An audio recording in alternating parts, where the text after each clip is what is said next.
Every year, over 130 million tourists visit Florida, drawn by its beaches, theme parks, and endless sunshine. They drive along Interstate 95 and Interstate 75, cruise through the Everglades, and island hop through the Keys, thinking they've seen what the Sunshine State has to offer. But what if I told you that beneath the waves lapping at your favorite beach, there's an entire town, complete with streets, houses, and a church, that was deliberately flooded and abandoned? Or that hidden in the swamplands you drove past on your way to Disney World, there are the remains of communities that once housed thousands of people, now slowly being consumed by alligators and mangroves. Florida's explosive growth over the past century has created one of the most dramatic transformations in American history. In 1900, the entire state had fewer people than Jacksonville has today. As millions moved south seeking paradise, they built new cities on top of old ones, rerouted rivers to create developments, and quite literally paved over the past. But that past didn't just disappear. It's still there, hidden beneath the surface of the Florida you think you know. Ghost towns swallowed by swamps, communities erased by hurricanes and never rebuilt, settlements that were abandoned when the railroad changed its route, or when the citrus industry moved elsewhere. You're watching Undiscovered America, where we explore overlooked corners of the country that most maps and travel guides won't show you. Today, we'll uncover the forgotten Florida that existed before the interstates and subdivisions, where entire communities vanished so completely that even longtime residents don't know they once existed. From towns that were deliberately flooded to create water supplies, to settlements that were swallowed by rising seas, to communities that were simply bypassed by progress and left to decay in the subtropical heat. These 7 forgotten places tell the hidden story of how modern Florida was built on the bones of what came before. Number 7. Yamato Colony was one of the most successful agricultural communities in early Florida, established by Japanese immigrants in the 1900s, but was completely abandoned during World War II and has since been erased from most historical records. Located in what is now Boca Raton, Yamato Colony was founded in 1904 by Joe Sakai, a Japanese entrepreneur who believed that Florida's climate would be perfect for growing pineapples and other tropical crops. The colony quickly grew to over 200 residents, becoming one of the largest Japanese communities in the southeastern United States. The colonists were remarkably successful farmers, introducing advanced agricultural techniques that dramatically increased crop yields. They built a thriving community with their own school, post office, and social organizations. By the 1920s, Yamato Colony was producing some of the finest pineapples in Florida, and had expanded into growing vegetables and other crops that supplied markets throughout the Southeast. But World War II changed everything. Following the attack on Pearl Harbor, anti-Japanese sentiment swept across America, and Florida was no exception. While the colonists were American citizens and had lived in Florida for decades, they faced increasing hostility from neighbors and local officials. Many were forced to sell their farms at below-market prices, and others simply abandoned their properties rather than face continued persecution.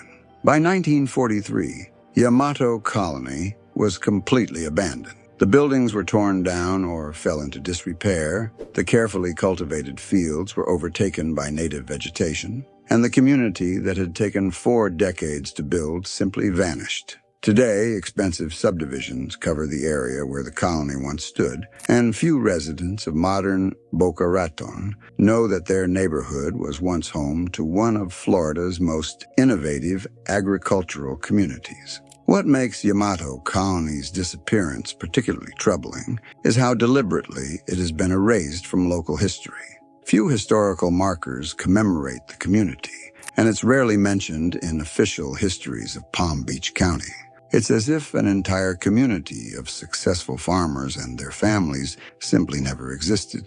Number 6, Flagler Beach, original, was a resort town built by railroad magnate Henry Flagler that was completely destroyed by the Great Hurricane of 1926 and never rebuilt. despite sharing a name with the modern Flagler Beach located elsewhere. When Henry Flagler extended his Florida East Coast Railway down the Atlantic coast in the early 1900s, he envisioned a chain of resort towns that would attract wealthy tourists to Florida's pristine beaches. One of these developments was the original Flagler Beach, located south of present-day Daytona Beach, which was designed to be a luxury destination featuring grand hotels, private beach clubs, and elegant vacation homes. Construction began in 1915, and within a decade, Flagler Beach had become a popular destination for wealthy families from the Northeast. The town featured the magnificent Flagler Beach Hotel, a sprawling wooden structure that could accommodate over 300 guests, along with smaller hotels, restaurants, shops, and dozens of private residences. But on September 18, 1926, the Great Miami Hurricane made landfall near Flagler Beach, with winds exceeding 140 miles per hour. The storm surge, estimated at over 15 feet above normal high tide, completely inundated the town. When the waters receded, virtually nothing remained standing. The Grand Hotel was reduced to splinters, scattered across miles of beach. Houses were swept completely away, and even the railroad tracks were torn up and twisted by the storm's fury. In the aftermath of the hurricane, Flagler's company made a business decision that doomed any hope of rebuilding. They determined that the location was too vulnerable to future storms and officially abandoned the site. The land was sold to other developers, but no one attempted to recreate the resort town that had been destroyed. Today, the site of original Flagler Beach is occupied by a state park and nature preserve. Occasionally, after major storms, artifacts from the destroyed town wash up on the beach. Pieces of hotel china, fragments of building materials, and personal items that serve as reminders of the community that once thrived there. The irony is that a different town, located 30 miles to the north, eventually adopted the name Flagler Beach and grew into the modern city that tourists visit today. But that town has no historical connection to Flagler's original resort development, which remains buried beneath sand dunes and salt marsh. Number 5. Ashley Gang territory encompasses several small communities in the Lake Okeechobee region that were effectively abandoned in the 1920s due to the reign of terror imposed by one of Florida's most notorious criminal families. The Ashley Gang, led by John Ashley and his family, controlled a large area around Lake Okeechobee from 1911 to 1924, engaging in bank robbery, rum running, and murder. But what's often overlooked in the sensationalized accounts of their crimes is how their activities destroyed entire communities that had been struggling to establish themselves in the challenging environment of Central Florida. Several small towns around Lake Okeechobee, including Chosin, Torrey Island, and Ritta, had been settled by farmers, fishermen, and cattlemen who were drawn to the area by the promise of cheap land and abundant natural resources. These communities were beginning to thrive in the early 1910s, with small schools, churches, and businesses serving the growing population. But the Ashley Gang's activities made normalcy life impossible. They extorted money from local businesses, intimidated residents who might cooperate with law enforcement, and used the remote location to hide from authorities. Banks refused to operate in the area. Legitimate businesses couldn't get insurance, and families lived in constant fear of violence. The situation became so bad that many residents simply abandoned their homes and farms rather than continue living under the gang's control. By the early 1920s, several communities that had shown promise of growth were completely deserted. When the Ashley Gang was finally eliminated by law enforcement in 1924, it was too late to revive these settlements. The residents had scattered, the buildings had fallen into disrepair, and the economic foundation for community life had been destroyed. Today, the sites of these abandoned communities are largely underwater due to changes in Lake Okeechobee's water level, or they've been reclaimed by wetlands and wilderness. Occasionally, hunters and fishermen report finding foundation stones or other artifacts that mark where these forgotten towns once stood. Number 4. Ozona was a thriving citrus town that was completely abandoned after the Great Freeze of 1894 to 1895 destroyed the industry that supported it, but its ruins remain hidden in what is now suburban Tampa. Ozona was founded in the 1880s during Florida's first great citrus boom, when investors and farmers believed that the state's climate would support year-round orange and grapefruit production. Located on the shores of Tampa Bay, Ozona seemed ideally positioned to ship citrus fruits to markets throughout the United States via steamship and railroad connections. The town grew rapidly during the late 1880s and early 1890s, attracting hundreds of residents who built homes, businesses, and extensive citrus groves. By 1894, Ozona had become one of the most prosperous communities in the Tampa Bay area, with multiple hotels, a railroad depot, several stores, and thousands of acres of productive citrus trees. But the brutal winter of 1894 to 1895 changed everything. A series of freezes in December and February brought temperatures as low as 19 degrees Fahrenheit to central Florida, killing virtually every citrus tree in the region. The economic devastation was immediate and complete. Entire groves that had taken years to establish were destroyed in a matter of days. Most communities in citrus-growing regions managed to rebuild after the freeze, but Ozona faced additional challenges. The town's location on Tampa Bay, while advantageous for shipping, also made it vulnerable to storms and flooding. Without the economic foundation provided by citrus growing, the community couldn't sustain itself, and most residents moved away within a few years. By 1900, Ozona was essentially abandoned. Buildings were left to decay in the subtropical climate, and the carefully maintained citrus groves reverted to natural vegetation. The railroad depot was closed, and even the town's post office was discontinued. Today, the site of Ozona is part of suburban Tampa, covered by subdivisions and shopping centers. But if you know where to look, you can still find remnants of the abandoned town, old foundation stones, sections of railroad grade, and occasionally, elderly citrus trees that have somehow survived more than a century since the town's abandonment. Number 3. Stiltsville was a unique community of houses built on stilts in Biscayne Bay that existed for over 50 years before being largely destroyed by hurricanes and government action, leaving only a few structures as reminders of this unusual settlement. Stiltsville began in the 1930s when a fisherman named Crawfish Eddie Walker built a small shack on stilts in the shallow waters of Biscayne Bay, south of Miami. Walker's structure was technically in international waters, allowing him to operate outside local laws and regulations. Soon, other entrepreneurs followed his example, building bars, restaurants, and even gambling establishments on stilts in the bay. By the 1960s, Stiltsville had grown into a unique community of over 30 structures, including the famous Bikini Club, which featured dining, dancing, and entertainment that attracted visitors from throughout South Florida. The community existed in a legal gray area, technically outside any local jurisdiction, but tolerated by authorities who appreciated the tourist revenue it generated. But Stiltsville's unusual legal status also made it vulnerable. The structures were built without permits, had no regular building inspections, and operated without oversight from health or safety authorities. More importantly, they were completely exposed to the hurricanes that regularly threatened South Florida.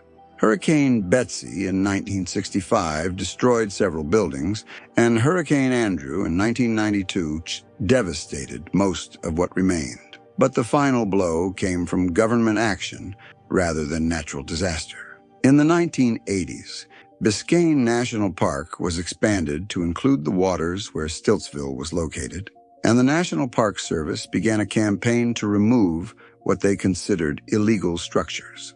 Through a combination of legal action, Hurricane Andrew's destruction, and simple attrition, Stiltsville gradually disappeared. Today, only a handful of structures remain, and these are maintained by the Park Service as historical curiosities, rather than functioning buildings. What made Stiltsville remarkable wasn't just its unusual architecture, but the community that developed around it. For decades, it served as a gathering place for boaters, fishermen, and adventurous tourists who wanted to experience something completely unlike anywhere else in Florida. Number 2, Punta Rasa was once one of the most important towns in southwest Florida, serving as the terminus for cattle drives from across the state, but it was completely abandoned when the railroad bypassed it in favor of Fort Myers. From the 1860s through the 1890s, Punta Rasa was a bustling frontier town located at the mouth of the Caloosahatchee River. The town served as the shipping point for cattle being transported from Florida's interior to markets in Cuba and other Caribbean islands. Thousands of cattle were driven hundreds of miles across the state to reach Punta Rasa, where they were loaded onto ships for export. The town that grew up around this cattle trade was rough but prosperous, featuring multiple hotels, saloons, restaurants, and businesses that served the cowboys, ship crews, and traders who passed through. At its peak, Punta Rasa had a population of several hundred people and was one of the most economically important communities in southwest Florida. But Punta Rasa's prosperity was entirely dependent on its role as a shipping point, and that role was threatened when the Plant System Railroad decided to extend its line into southwest Florida. Railroad officials had to choose between building their terminus at Punta Rasa or at a small community called Fort Myers, located about 15 miles up the Caloosahatchee River. They chose Fort Myers, and that decision doomed Punta Rasa. Once the railroad reached Fort Myers in 1904, cattle could be shipped more efficiently by rail than by boat, and Punta Rasa's economic foundation disappeared almost overnight. Within a few years, most of the town's businesses had closed, and residents moved to Fort Myers or other communities that were better connected to the railroad network. Today, the site of Punta Rasa is occupied by luxury condominiums and resort developments on Sanibel Island. Few visitors to this popular tourist destination know that they are relaxing on beaches where one of Florida's most important frontier towns once thrived. Number 1, Fruithurst was a planned agricultural community that was supposed to demonstrate the potential of scientific farming in Florida, but was completely abandoned after the land company that created it went bankrupt, leaving behind one of the state's most mysterious ghost towns. Fruithurst was the brainchild of Hamilton Diston, a wealthy Philadelphia industrialist who purchased 4 million acres of land in central Florida in 1881.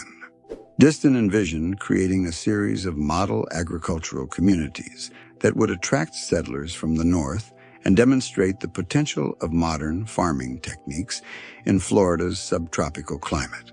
Construction of Fruithurst began in 1885 in what is now Polk County, with plans calling for a completely planned community featuring scientific agriculture, modern conveniences, and cultural amenities that would rival any northern city. The development included experimental farms, processing facilities, worker housing, a school, a library, and even an opera house. For a few years, Fruithurst appeared to be succeeding. The experimental farms produced impressive yields of citrus fruits, vegetables, and other crops. Settlers from the north moved to the community, attracted by the promise of year-round growing seasons and the opportunity to participate in what was marketed as the future of American agriculture. But Diston's land company was undercapitalized and poorly managed. The costs of building infrastructure in the remote Florida wilderness were much higher than anticipated, and the experimental farming techniques proved more expensive and less reliable than traditional methods. When the panic of 1893 hit the American economy, the land company went bankrupt, and funding for Fruithurst stopped immediately. Without financial support from the parent company, the community collapsed almost overnight. The experimental farms were abandoned, the processing facilities shut down, and most residents moved away. Within a few years, the buildings had been damaged by storms and humidity, and the carefully planned agricultural areas were reverting to natural vegetation. What makes Fruithurst particularly mysterious is how completely it disappeared from historical record. Unlike other failed developments that left extensive documentation, relatively little information about Fruithurst survives. Some historians believe that the land company deliberately destroyed records to hide the extent of their financial losses, while others suggest that the remote location simply meant that few people were aware of what had happened there. Today, parts of the Fruithurst site are located within what is now Bach Tower Gardens, but most of the original development area is privately owned and inaccessible to the public. Occasionally, hikers and hunters report finding foundation stones, rusted machinery, and other artifacts that mark where this ambitious experiment in planned agriculture once stood. So, what do these 7 forgotten towns tell us about Florida's hidden history and about the forces that shaped the state we know today? First, there's the realization that Florida's dramatic population growth and development over the past century has literally buried much of the state's earlier history. These forgotten communities existed during a time when Florida was still largely frontier territory, when agriculture and natural resource extraction were the primary economic activities, and when communities could rise and fall based on factors that seem almost quaint by today's standards. Second, there's the role that transportation infrastructure played in determining which communities survived and which were abandoned. The arrival or absence of railroad connections, changes in shipping routes, and shifts in transportation technology determined the fate of entire towns. This pattern continues today as communities thrive or decline based on their proximity to highways, airports, and other transportation networks. Third, there's the power of natural disasters and environmental factors in shaping Florida's development.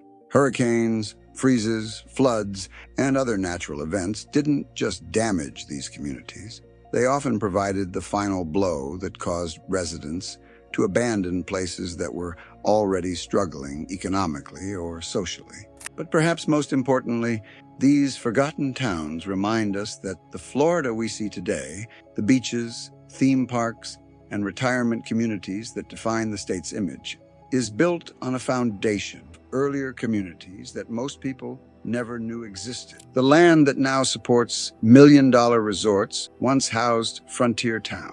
The beaches where tourists relax were once shipping points for cattle drives. The suburban subdivisions that seem to represent Florida's future are often built directly on top of agricultural communities that represented Florida's past. These forgotten places also reveal the human cost of Florida's transformation. Each of these towns was home to people who invested their lives, their money, and their dreams in communities they believed would thrive. The farmers who established Yamato Colony, the entrepreneurs who built Stiltsville, the settlers who moved to Fruithurst, they all believed they were participating in Florida's growth and development. When we drive through modern Florida, it's easy to assume that the landscape we see is natural or inevitable. But understanding these forgotten towns reminds us that every part of Florida has a history, and that the state's current appearance is the result of countless decisions, investments, and accidents that shaped how communities developed and how they disappeared. The next time you're relaxing on a Florida beach, visiting a theme park, or driving through one of the state's many subdivisions, remember that you might be standing on the site of a community that most people have completely forgotten. Hidden beneath the sand, covered by parking lots, or slowly being reclaimed by swamps and wetlands, these ghost towns are still there, waiting for the right condition to reveal their stories once again. These 7 forgotten places aren't just historical curiosities. They're reminders that the communities we build today might be just as temporary as the ones that came before. Florida's dramatic growth over the past century has created the impression that development is permanent and inevitable. But these abandoned towns suggest that the forces that shape where people live and work are more changeable than we might want to believe.